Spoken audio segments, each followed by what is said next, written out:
जी हाँ, मेरा नाम समी है और मैं पाकिस्तान से टर्की अपनी बैचलर्स की डिग्री पूरी करने के लिए आया हूँ। मेरी टर्की की लाइफ़ आप लोगों ने मेरी पिछली वीडियोज़ में तो देखी होगी, लेकिन क्या आप लोग मेरी पाकिस्तान की लाइफ़ को जानते हैं?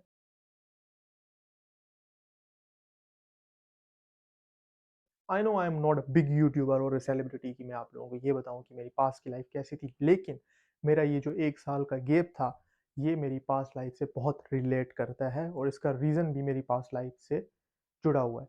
4 नवंबर 2002 मेरी पैदाइश और 17 साल के बाद एक घर में पहला बच्चा।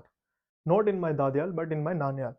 वन ऑफ माई मामू who right now lives in Dubai, उसको बच्चों से बहुत ज़्यादा प्यार है। So when I become 1 year old, उन्होंने कहा कि समी हमें चाहिए टू माई मदर। तो जब अम्मी ने बोला कि ठीक है, सो ही गोट मी टू हिज होम और मैं बचपन से लेके नानी वालों के साथ रहा बिकॉज ऑफ माई मामू। लेकिन कुछ साल बाद उनका भी करियर था, उनको जाना था, बाहर जाना था, job and you know everything. तो वो चले गए इस्लामाबाद, मेरे दूसरे मामू चले गए सऊदी अरब, तीसरे मामू मेडिकल, वो कराची चले गए और चौथे मामू भी अपनी जॉब्स के चक्कर में all over the Pakistan he was roaming. तो बचे कौन नानियाल खानदान में? मैं, मेरी नानी और मेरे नाना। Till I was 19 years old मैं अपनी नानी और नाना के साथ रहा, जिसका मतलब है कि मेरी अटैचमेंट मेरी नानी और मेरे नाना के साथ बहुत ज़्यादा है। और इसी दौरान मैं अपनी स्टडीज़ जो कि प्री नर्सरी से लेके इंटर तक है, वो मैंने पाकतुक मारिफ खैरपुर मीरत से की।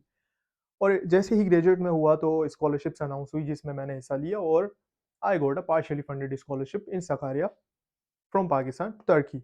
और जैसे ही मेरी स्कॉलरशिप अवेल हुई और मुझे एक्सेप्टेंस लेटर मिला तो मैं अपने वीज़ा के चक्कर में जो है कराची चला गया। कराची जाते ही कुछ दिनों बाद मुझे पता चला कि मेरे नाना की तबीयत बहुत ख़राब है और जब मैं वापस गया खैरपुर और वहाँ पे जाके जो है हमने जब ट्रीटमेंट कराई तो उसमें पता चला हमें कि उनको कैंसर है, which was a very very bad news for us. और ये खबर सुन के मेरा टर्की आने का मूड बिल्कुल नहीं था।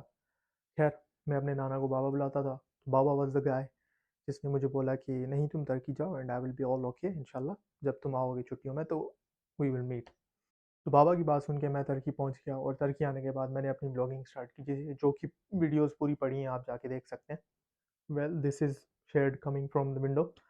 अगस्त 12 मैं किसी होटल में बैठ के दोपहर का खाना खा रहा हूँ और मुझे भाई की तरफ से कॉल आती है कि बाबा इज़ नो मोर।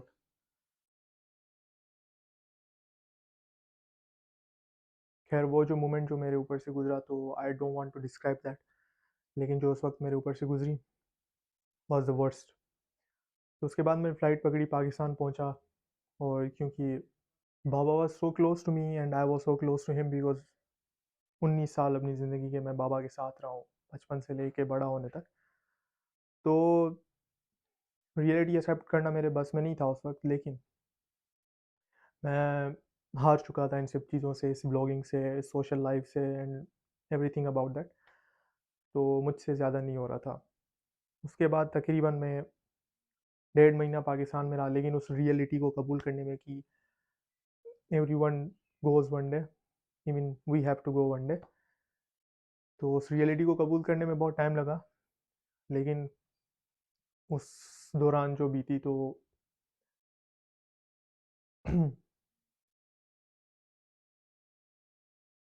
मैं कोई तकरीबन 1.5 महीना पाकिस्तान में था, लेकिन मैं वो क्वालिटी टाइम किसी को नहीं दे पाया जो दोस्तों के साथ गुजारता है बंदा और जो फैमिली के साथ गुजारता है बंदा। लेकिन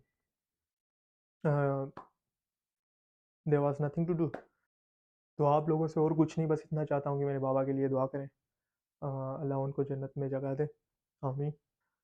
खैर 1.5 महीने के बाद जब मैंने खुद को संभाला कि now I feel like I am little bit okay, तो मैंने प्लान बनाया कि मैं वापस टर्की आता हूँ और मेरा सेमेस्टर उस वक्त जो है ना वो वेकेशंस थी, तो उसकी वजह से अक्टूबर की 2nd को मेरा सेमेस्टर शुरू हो रहा था। तो जब मैंने टर्की वापस जाने का प्लान बनाया तो my flight was on 1 October I guess, I still don't remember, और 31 सितंबर। और जब मैं फ़्लाइट बुक कर रहा था तो मुझे एक फ़्लाइट मिली जो कि मेरी प्राइस में आ रही थी and it was via Dubai. और जब मैं दुबई से जा रहा था तो आई गेस दुबई में मेरा ठहरना तो लाजमी था क्योंकि मेरे मामू वहाँ रहते हैं। एंड गेस व्हाट, मैंने दुबई का ट्रांजिट वीज़ा लिया और मैं निकला टर्की की तरफ, सॉरी पहले दुबई की तरफ। रात की कोई 1 या 1:30 बजे मैं दुबई पहुंचा एंड गेस व्हाट, मेरे मामा जो मुझे पिक करने आ रहे थे वो वहाँ पे लेट थे and I was earlier there and I was waiting for him to come and pick me up, और मैं वहाँ पे बैग रख के अपना बैठा हुआ था। द मोमेंट ही अराइव्ड, मैंने कहा मुझे भूख लगी है, I want to eat something और else I will eat you. तो he said okay, like McDonald ही है हमारे सामने जहाँ से कुछ हम ले सकते हैं। तो मैंने कहा इट्स ओके, गुजारा कर लेंगे, दुबई में मैं मैकडोनल्ड में गुजारा कर लूँगा। मैंने कहा खैर मैकडोनल्ड लिया हमने, घर गए, वहाँ पे खाया और सो गए। Next day when I wake up, तो बहुत ज़्यादा गर्मी थी, बहुत ज़्यादा गर्मी मुझसे बर्दाश्त नहीं हो रही थी। पाकिस्तान में पहले से ही गर्मी थी, दुबई में बहुत ज़्यादा गर्मी थी। एंड आई न्यू कि मैं कल मतलब उसी दिन टर्की आ रहा हूँ, तो वहाँ पे ठंड है इस वक्त, यार ये शेड। खैर, तो मैंने कहा कि ये तो मेरी तबीयत ख़राब करेगी, लेकिन there was nothing to do. तो मैंने क्या किया, मैंने कहा कि आई विल प्रीफर अपनी केयर खुद करूँ। और वो अपनी केयर मैं खुद कैसे कर रहा था, ही टुक मी आउटसाइड, अजमान में वो रहते हैं। ही took me outside, he said कि चलो जो है ना मैं तुम्हें कुछ चीज़ें कुछ जगहें दिखाता हूँ। मैंने कहा okay. And the moment when we went out, मैंने देखा कि बहुत, मैंने देखा नहीं, मैंने फील किया कि बहुत ज़्यादा गर्मी है। Even he took me to the seaside. मैं वहाँ पे मतलब मैं बाहर जैसे निकल रहा था, मुझे इतनी ज़्यादा गर्मी लग रही थी। मैंने कहा नहीं, मैं अंदर ठीक हूँ। मैं गाड़ी को खोल के फिर से बंद कर रहा था। मैंने कहा आई वॉन्ट कम आउट। लेकिन उसने कहा कि तुम अगर अजमान और दुबई में आए हुए हो तो तुम्हारा यहाँ आने का क्या फ़ायदा जब तुम निकल के देख ही नहीं रहे। मैंने कहा भाड़ में जाए ये दुबई, और ये भाड़ में जाए ये जो है ना अजमान, मैंने नहीं देखना। इतनी कोई शदीद गर्मी थी, लेकिन जो है ना मैं निकल के अपनी जो है ना पावर को थोड़ा एब्जॉर्ब करके मैंने कहा चलो ठीक है यार, थोड़ा देख लेते हैं। फिर मैं गया, थोड़े वीडियो क्लिप्स वगैरह बनाए। फिर वो मुझे ले गया एक मार्केट में जहाँ पे सिर्फ फिश पिक थी, और उस वहाँ पे कुछ ऐसा था कि वो मुझे कहता है कि तुम ये खाओगे। मैंने कहा मैं ये नहीं खाऊंगा। ये कहता है नहीं, इसकी आज बिरयानी बनेगी। इवन तो the in most interesting thing is कि वो भूल चुका था मेरी आज फ्लाइट है। शाम को 6 बजे मेरी फ्लाइट है और 4 बजे मुझे एयरपोर्ट पहुंचना है, और 2 बजे वो मुझे फिश मार्केट दिखा रहा है। मैंने कहा मैंने बुर्ज खलीफा भी देखना है, कुछ भी हो जाए। And the moment when he came to knew कि मेरी फ्लाइट 6 बजे है, वी रश्ड अप और हम सीधा दुबई मॉल की तरफ गए। दुबई मॉल में जाते ही मैंने कुछ वहाँ की क्लिप्स ली, वहाँ पे कुछ देखा, एक्वेरियम था जो भी था वगैरह वगैरह। मैंने कहा मैंने बुर्ज खलीफा देखना है, ये मछलियाँ वछलियाँ मैंने नहीं देखनी। हाँ, थोड़ी बहुत शॉपिंग की थी बीच में, 2-3 शर्ट्स मैंने ली थी, और मैंने कहा कि थोड़ी जो है ना आपके कार्ड से थोड़ा स्वाइप करवाएँ, कुछ चीज़ें लें। तो जब मैं वहाँ से निकला और मैंने बुर्ज खलीफा का व्यू वो देखा, तो वो जो बुर्ज खलीफा था जो मैंने मिशन इम्पॉसिबल में देखा हुआ है और कुछ मूवीज़ में देखा हुआ था, और जो पिक्चर्स मुझे मामू भेजते रहते थे, लिटरली बुर्ज खलीफा इतना ऊँचा था कि जब मैं उसकी तरफ देख रहा था तो मेरी आँखों में दर्द हो रहा था। खैर, गेस व्हाट, 6 बजे मेरी फ्लाइट थी और मुझे जाना था। We rushed up to airport. वैसे ही थोड़ा बस दुबई घूम लिया जितना था। मतलब मैं रात को 2 बजे से लेके अगले दिन 6 बजे तक दुबई में था, विच इज़ अप्रोक्सीमेटली 12 और 4 कितने हुए, 16 घंटे।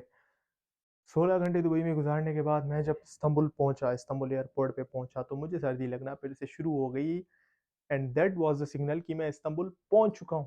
और क्योंकि मैं पाकिस्तान में था, तो मेरी जो भी एप्लीकेशंस थी रिगार्डिंग टू गवर्नमेंट तरीके की, वो पाकिस्तान में नहीं चलती थी। तो मैं इवन जो है ना अपनी बसेस थी वो बुक नहीं कर पा रहा था। लेकिन जब मैंने उसको गूगल पे सर्च किया कि टाइमिंग्स क्या है बस की, क्योंकि मुझे इस्तांबुल से सकारे आना था, तो मुझे पता चला कि एक बस जो है रात को 3:30 बजे जा रही है, और मेरी लैंडिंग वहाँ पे हुई थी तकरीबन 10 से 11 बजे। तो मैं क्या करता इतने 4-5 घंटे वहाँ पे, कुछ नहीं किया भाई। मेरे पास कुछ और ऑप्शंस थे, क्योंकि मैं इस्तांबुल से फॉर एग्जांपल वहाँ से लेके कहीं और जाके फिर वहाँ से दूसरी बस पकड़ के फिर वहाँ से तीसरी बस पकड़ के सकारियाँ पहुँच सकता था। लेकिन मैंने कहा ऐसा नहीं करना है मुझे, मुझे सीधा सकारिया जाना है, क्योंकि मेरे अंदर वो क्या कहते हैं स्ट्रेंथ नहीं थी।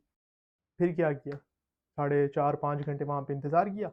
बस आई चढ़ा सीधा घर, जाके बहुत सही से सो गया मैं। तो ये तो थी मेरी ट्रिप्स कि मैं यहाँ से पाकिस्तान गया, फिर वहाँ से दुबई गया, फिर वहाँ से वापस टर्की पहुँचा, उसके बाद घर पहुँचा। लेकिन स्टिल मेरे अंदर वो फीलिंग्स नहीं थी, मेरे अंदर वो वाली ताकत नहीं थी कि मैं ब्लॉग्स बनाऊँ और जो है ना फिर से अपनी लाइफ को डिस्क्राइब करूँ आफ्टर अ बिग लॉस। और मुझे सही होते-होते कोई तकरीबन 10 महीने समथिंग लग गए, जिसके बाद मैं ये वीडियो बना रहा हूँ। मेरी बाबा की डेथ को तो 1 साल होने वाला है, तो इतने टाइम बाद मैं ये ब्लॉग फिर से बना रहा हूँ, आप लोगों को बताने के लिए। दैट वाज़ द रीज़न मेरे खामोश रहने का, दैट वाज़ द रीज़न मेरे ब्लॉग्स ना बनाने का। एंड गेस व्हाट, इस बीच में मैं पाकिस्तान एक और दफ़ा गया था, और वो था इस ईद पे। And how this happened is कि ईद के कुछ 2 या 3 दिन पहले मुझे अम्मी की कॉल आती है, कहती है कि इस दफ़ा बाबा भी नहीं है, तुम्हारे मामू लोग भी बाहर हैं और जो है ना देयर इज़ नो वन जिसके सहारे हम कोई अच्छी ईद मनाएँ। And that point hit me here. इधर, इधर, इधर, दिल इधर है, सॉरी इधर, यहाँ पे लगी, यहाँ पे। मैंने कहा मैं तो पाकिस्तान जा रहा हूँ, मेरे पास कुछ सेविंग्स थी, मैंने टिकट ली, फ़ौरन पाकिस्तान पहुँचा, किसी को बिना बताए। सिर्फ मैंने अपने भाई को कॉल की कि मैं पाकिस्तान आ रहा हूँ, वो भी परेशान हो गया कि कैसे, मतलब क्या अचानक तुम पाकिस्तान आ रहे हो। मैंने एक दोस्त को बताया कराची में जो मुझे एयरपोर्ट से रिसीव करता, मैंने कहा मैं पाकिस्तान आ रहा हूँ, मुझे तुमने रिसीव करना है। भाई को मैंने बताया कि मैं जब खैरपुर पहुँचूंगा तुमने मुझे रिसीव करना है। And the moment I reach Karachi, तो मेरा दोस्त आया, उसने मुझे रिसीव किया। उसके बाद जब मैं वहाँ से ट्रेन लेके, क्योंकि जो है ना मुझे फिर वहाँ से सखर की फ़्लाइट जो है ना वो तकरीबन 6 बजे की मिल रही थी, तो मैं क्या करता, तकरीबन मेरी वहाँ पे सुबह को 4 बजे फ़्लाइट लैंड हुई और मैं 6 बजे तक इंतज़ार नहीं कर सकता। तो मैंने कहा train is the best option, क्योंकि वो ईद का दिन था, वो यहाँ पे 1 दिन पहले ईद थी वो, और वहाँ पे ईद का दिन था जहाँ जब मैं वहाँ पे पहुँचा। तो मैंने कहा कि बसेस तो मिलनी नहीं है, हमने ट्राई भी की, और टैक्सीज़ आपको पता है ईद के दिन पे उनके रेट्स ऐसे थे कि मेरी जो साल की डेढ़ की सेविंग्स थी ना, खैर, तो मैंने कहा कि चलो ठीक है फिर ट्रेन ही चूज़ करते हैं। हम ट्रेन में गए पाकिस्तान, जब मैं हम ट्रेन में गए खैरपुर, और जब मैं खैरपुर पहुंचा तो मेरा कज़न, जिसको पता नहीं था कि समी आया हुआ है, तो मेरे भाई ने उसको बताया कि हम एक दोस्त को रिसीव करने जा रहे हैं, चलो तुम भी चलो। And the moment he saw me coming from the train side, और ऐसे मैं आ रहा हूँ और वो मुझे देख रहा है, even for me it was like मैं कोई ड्रीम देख रहा हूँ कि मैं ऐसे सरप्राइज कर रहा हूँ। और फिर उसके बाद हम सीधा पहले तो बाबा की मज़ार पे गए, वहाँ पे हमने दुआ मांगी, और उसके बाद जब मैं घर पहुंचा तो मैंने वीडियोस नहीं बनाई। मतलब मैं उस मोमेंट को, मेरे ध्यान में कुछ नहीं आ रहा था कि मैं कैसे बनाऊँ इसकी वीडियो, कैसे, मतलब क्या करूँ। खैर द मोमेंट मैं घर पहुंचा, अम्मी, मेरी बहन, मेरे भाई, मेरे अब्बू, मतलब सब ऐसे परेशान किया कि कैसे। और वो ट्रिप जो मेरी पाकिस्तान की थी, मतलब लास्ट 2 मंथ्स पहले मैं गया था ईद उल फितर पे, 25 से 30 दिन मैंने गुजारे वहाँ पे। लेकिन that was the best trip, क्योंकि जो लास्ट ट्रिप थी, I don't want that kind of trip again. तो this was a good time, मैंने बहुत क्वालिटी टाइम गुजारा वहाँ पे सबके साथ, और जो है ना मुझे बड़ा मज़ा आया, और उम्मीद है आप लोगों को भी ये ब्लॉग देख के मज़ा आया होगा। तो do share, do subscribe, do like this video. और हाँ, ये कहानी यहाँ पे ख़त्म नहीं होती, इंशाल्लाह हम ब्लॉग्स बनाते रहेंगे और आपको नई नई चीज़ें दिखाते रहेंगे, क्योंकि there is more to see, there is too much more to C.